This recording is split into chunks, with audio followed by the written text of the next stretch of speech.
Short व्हिडिओमध्ये एवढी हे नाही होणार, यूज नाही आहेत, लाईक नाही आहेत. म्हणून यूज लाईकसाठी आपण तर सगळेच यूट्यूबवरांना तेच पाहिजे, यूज आणि लाईक नाही आले आणि तर व्हिडिओ बनवायचा काही कारणच नाही आहे आपल्याला. आपण सगळेजण आता काही यूट्यूबवर असे मजा म्हणून आणि टाईमपास म्हणून कोणीच नाही, सगळे कमवायसाठीच यूट्यूबवर चॅनल खोललेले आहे. सगळेजण चॅनलवर खूप मेहनत करतात आणि मी पण खूप मेहनत करते. आता वर्ष होईल मला, 1 वर्ष होईल आता मला चॅनल हे करून चालू करून. पण मला खूप दिवस झाले ना,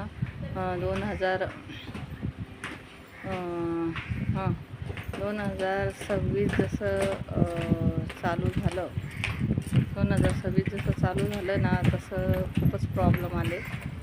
त्या प्रॉब्लेममध्ये माझं मी एखादी वेळेस तुम्हाला सांगेल की काय काय प्रॉब्लेम आले आणि मी तो व्हिडिओ पण मोठा बनवणार. कारण की मी मध्ये म्हणजे जसंच जानेवारी महिना चालू झाला तशीच माझी खूप कसोटी चालू झालेली. खूप संघर्ष केला आहे मी.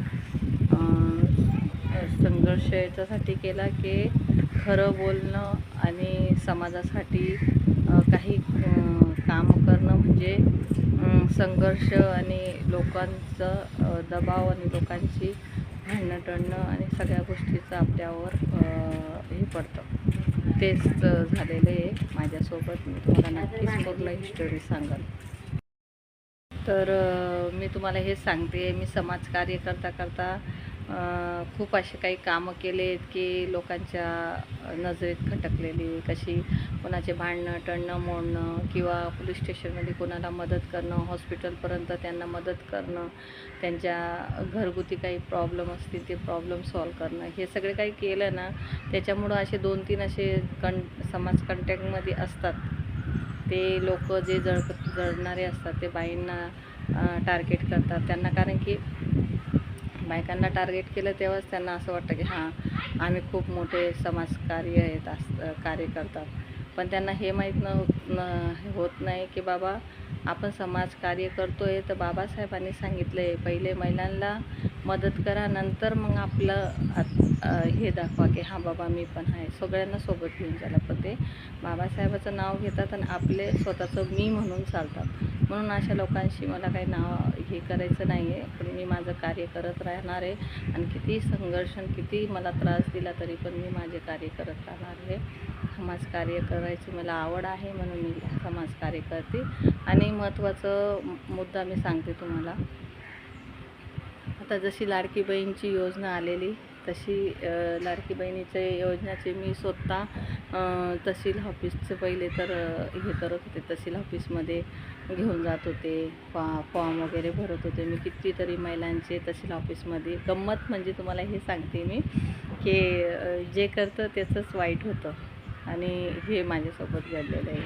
तर मी एवढं तहसील ऑफिसमधून पेपर हे सगळं करून सगळ्यांचे बचत गटातल्या जेवढ्या महिला होत्या त्यांचे सगळ्यांचे मी लाडकी बहीणचे ज्याचे पाहिजे त्याचे लाडकी बहीणचे फॉर्म भरले. सगळ्यांचे फॉर्म भरून त्यांना पैसेही आले आणि मी पण भरले माझ्या अंगणवाडीमध्ये मी फॉर्म भरले. सगळं काही झालं. पण आता सध्याला जेव्हा KYC केली तेव्हा KYC झाल्यानंतर माझं गव्हर्मेंट जॉब आहे म्हणून असं सांगितलं आणि गव्हर्मेंट जॉब म्हणून माझे हे लाडकी बहीणचे पैसेच बंद केले, असं झालं. तर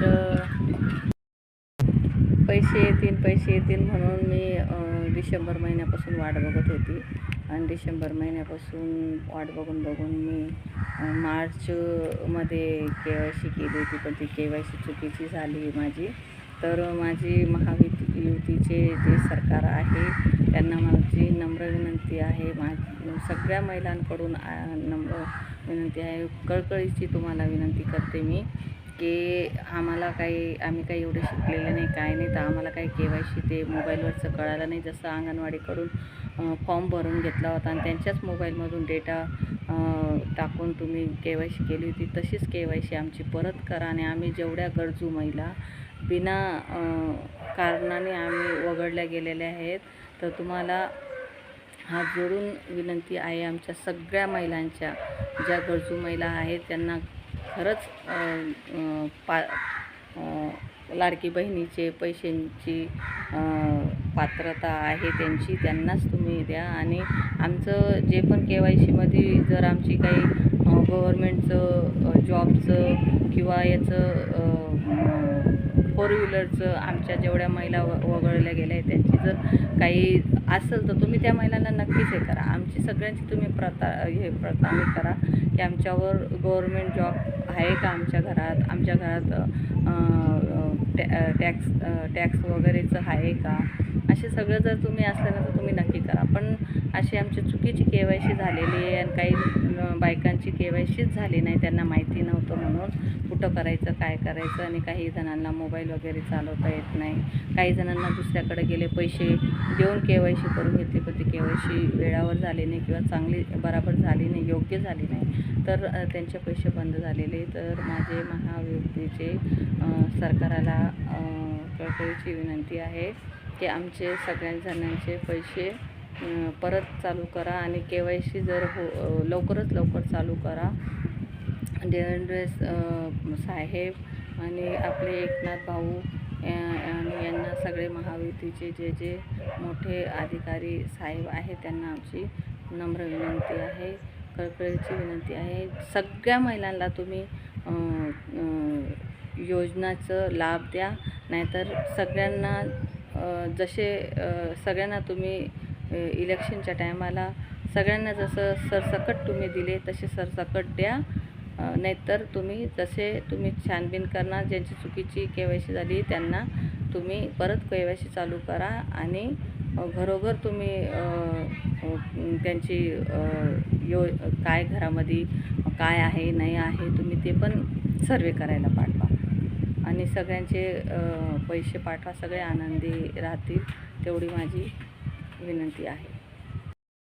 खरंच तुम्हाला वाटत असेल की तुमच्या सगळ्या लाडक्या बहिणी आनंदी राहा तर तुम्ही सगळ्या लाडक्या बहिणींचा विचार करा. आणि जर का तुम्हाला वाटत असेल की पैशावाल्या बहिणी माझ्या लाडक्या बहिणी आहेत आणि गरीब बहिणी माझ्या तशाच असावं, त्यांना काही लाभ नाही भेटावा लाडक्या बहिणीचा, तर तुम्ही नक्कीच गरीब बहिणींना रडता बघणार. आणि जे मोठे घरातल्या बहिणी आहेत ज्यांना गरज नाही, त्यांच्यापाशी पैसा आहे आणि त्यांच्याच खात्यामध्ये तुम्ही पैसे टाकत असतील तर असं तुम्ही भाऊ करू नका.